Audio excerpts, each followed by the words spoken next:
Hinduism. অনেক হিন্দু দাদারা বলে যে আমাদের হিন্দু ধর্ম, আসলে এটা হিন্দু ধর্ম নয়, এটা সনাতন ধর্ম। কি ধর্ম? সনাতন ধর্ম। সনাতন মানে প্রাচীন, শাশ্বত, পুরাতন, অনেকগুলো অর্থ হয়। এখন হিন্দু দাদাকে বলেন যে আপনি বললেন যে আপনার ধর্মের নাম হচ্ছে সনাতন ধর্ম, মানে প্রাচীন ধর্ম, পুরাতন ধর্ম, শাশ্বত ধর্ম। একটা কথা মনে রাখবেন, কোন ধর্ম প্রাচীন তার অর্থ এই নাই এই ধর্মটাই সর্বপ্রথম। প্রাচীন আর সর্বপ্রথমের মধ্যে পার্থক্য আছে না নেই? পুরাতন ধর্ম আর সবচেয়ে প্রথম ধর্ম পার্থক্য আছে না নেই? আমি বললাম যে এই ঢাকাতে একটা হোটেল আছে, নাম হচ্ছে, একটার নাম হচ্ছে হাজি বিরিয়ানি, একটা দোকান আছে। ঠিক তার অপোজিটে আর একটা দোকান করেছে নিউ হাজি বিরিয়ানি। ভাই আছে না নেই? কথা বলেন। এখন আমি দ্বিতীয়টাতে যে নিউ লিখলাম, কেন লিখলাম? কারণ তার আগে থেকে একটা দোকান ছিল যার নাম হাজি বিরিয়ানি, তার জন্য নিউ দিতে হয়েছে। কথা বুঝতে পারছেন আমার?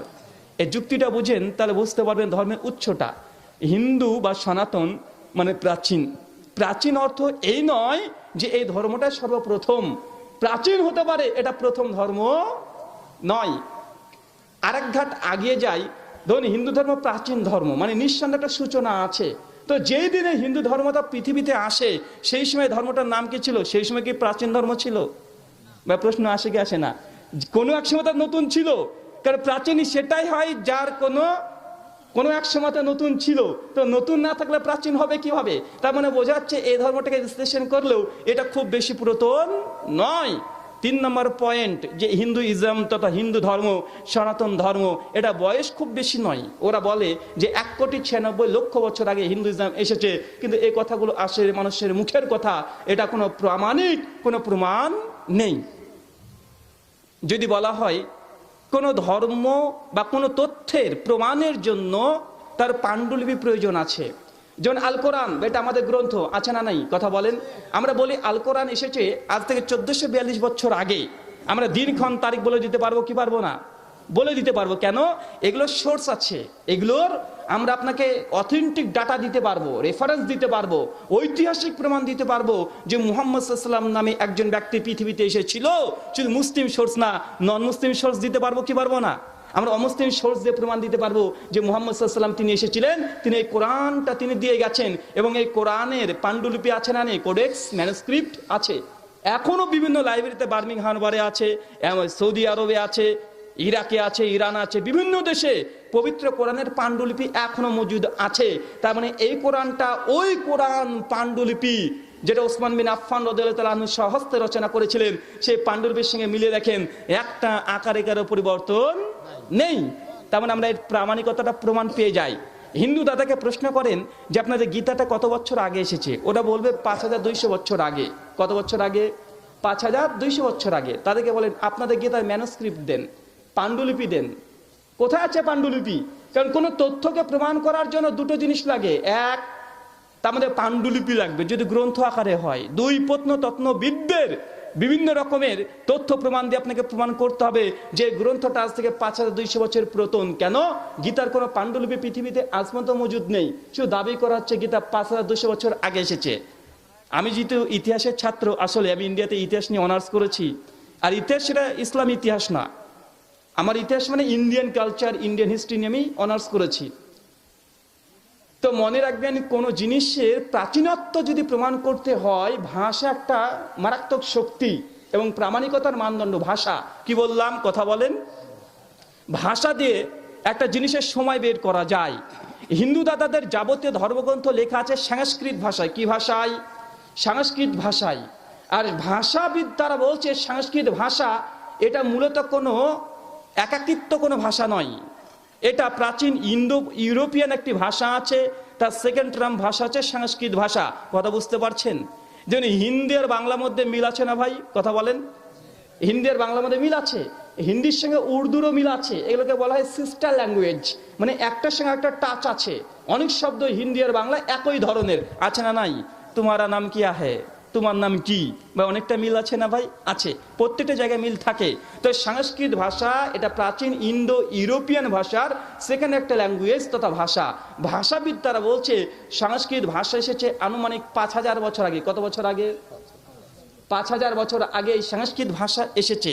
আর সমস্ত হিন্দু স্কলাররা একমত, গীতা, রামায়ণ, মহাভারত, বেদ, উপনিষদ, স্মৃতিশাস্ত্র, শ্রুতিশাস্ত্র এবং যতগুলো হিস্টোরিক্যাল তাদের তথ্য প্রমাণ আছে, সবগুলো যে সংস্কৃত লিপি দিয়ে লেখা আছে, একজন হিন্দু পণ্ডিতকে জিজ্ঞাসা করেন, সে বলবে দেবনাগরিক সংস্কৃত। যারা ভাষা জানেন না, কঠিন মনে হতে পারে, শুধু এতটুকু ধরে রাখেন, হিন্দু ধর্মর গ্রন্থটি যে সংস্কৃত ভাষায় লেখা আছে সেই লিপিটার নাম হচ্ছে দেবনাগরিক সংস্কৃত। কথা বুঝতে পারছেন? ভাষাবিদরা বলছে এই দেবনাগরিক সংস্কৃত ভাষাটি মাত্র 1000 বছর আগে এসেছে। ক হাজার বছর আগে? 1000 বছর আগে এসেছে।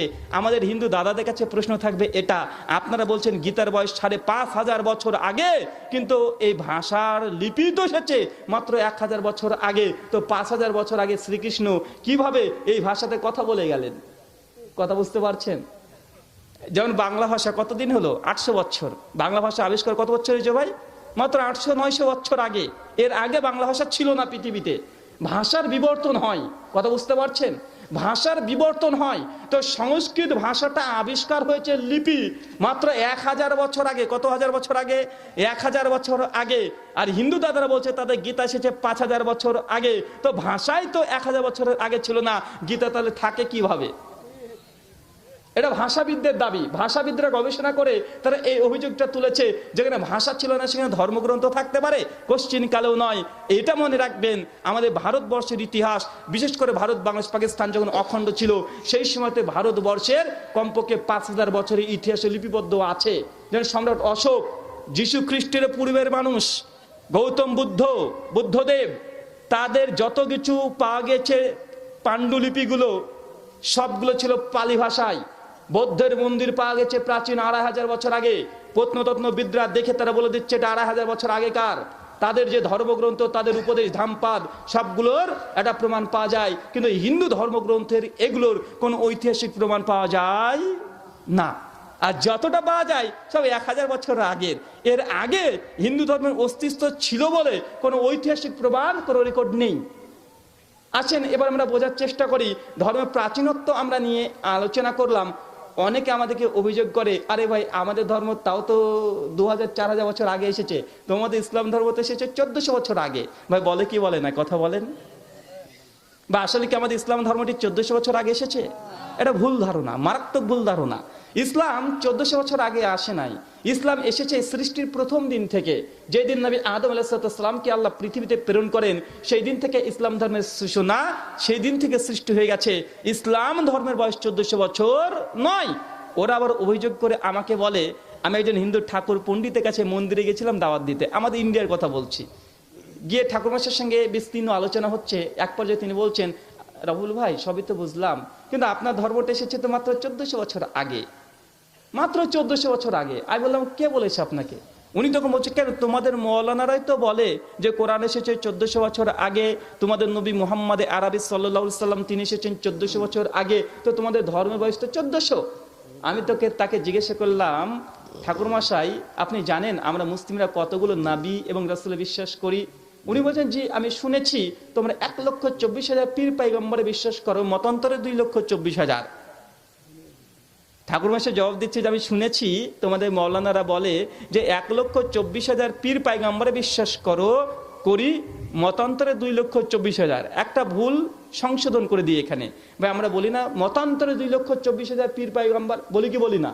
ভাই যে মতান্তরে 2,24,000 যে কথা বলি, এই মর্মে না কোরআনের কোনো আয়াত আছে, না কোনো সহি হাদিস আছে, না কোনো জয়ীফ হাদিস আছে, জাল হাদিসও নেই, এমনি হুজুরদের কথা। ভাই মানুষের মতান্তর কততে হয়? বলতে 14 মতান্তরে 15, 1000 মতান্তরে 1200, এরকম তো মতান্তর হয়। কখনো 1 লক্ষ লাফে মতান্তর হয়? 1,24,000 মতান্তরে 2,24,000। ভাই মতান্তর কখনো 1 লক্ষতে হয়? 2-1,000 হতে পারে যখন লক্ষর ঘরে সংখ্যা, কোটির ঘরে হয়ে গেলে 1 লাখের তখন মতান্তর হতে পারে। তো সংখ্যায় মাত্র 1,24,000, মতান্তরে 2 লক্ষ আসে কিভাবে? তখন আমি বুঝলাম যে এটাকে যোগফল কিভাবে করা যায়। আমি তখন এটাকে সমাধান করার চেষ্টা করলাম। তাদের দাবি ঠিক, মূলত ভুল নয়। কেন? কারণ তারা বলে যে 1,24,000 মতান্তরে 2,24,000 পীর পাইগম্বর। তো পাইগম্বর মানে নবী, পীর মানে তো পীর, তার মানে 1,24,000 নবী আর 1 লক্ষ পীর সাহেব। এই দুটো দিয়ে হয়ে গেছে 2,24,000, যদিও তথ্যটা সঠিক নয়। তো উনি আমাকে জবাব দিয়ে বলছেন যে তোমরা তো 1,24,000 নবী রাসূল বিশ্বাস করো। আমি তখন বললাম যে ঠাকুরমশাই, আমরা যদি 1,24,000 নবী রাসূলে বিশ্বাস করি, তো আপনি কিভাবে বলছেন ইসলামের বয়সটা মাত্র 1400 বছর? ধরুন একজন নবী 1 বছর করে হায়াত পেয়েছে, কয় বছর? তো পৃথিবীর বয়স কত হওয়া উচিত? কথা বলেন, ইসলামের বয়স কত হওয়া উচিত? একজন নবী যদি 1 বছর করে হায়াত পায়, তো পৃথিবীর এমনি বয়স হয়ে যায় 1,24,000 বছর। হয় কি হয় না? মানে ইসলামের বয়স হয়ে যায় 1,24,000 বছর। উনি তখন বলছেন, বাবা বিষয়টা তো এইভাবে ভেবে দেখিনি। মানে আমরা জানি বিষয়টা, কিন্তু তারপরেও আমাদেরকে ভুল তথ্য শেখানো হয় কি হয় না? মনে রাখবেন, ইসলাম এটা কোনো নতুন ধর্ম নয়। ইসলাম সৃষ্টির দিন থেকে পৃথিবীতে আছে এবং থাকবে ইনশাআল্লাহ। এই ধর্মটি নতুন কোনো ধর্ম নয়। তারা যে ধরছে ইসলাম ধর্মের সূচনা মুহাম্মদ আরবি সাল্লাল্লাহু আলাইহি সাল্লামকে দিয়ে, এই গণনাটা সঠিক নয়। ইসলাম ধর্ম আমাদের নবী মুহাম্মদ সাল্লাল্লাহু আলাইহি সাল্লাম নিয়ে আসেননি, বরং তিনি ইসলাম ধর্মের সর্বশেষ নবী।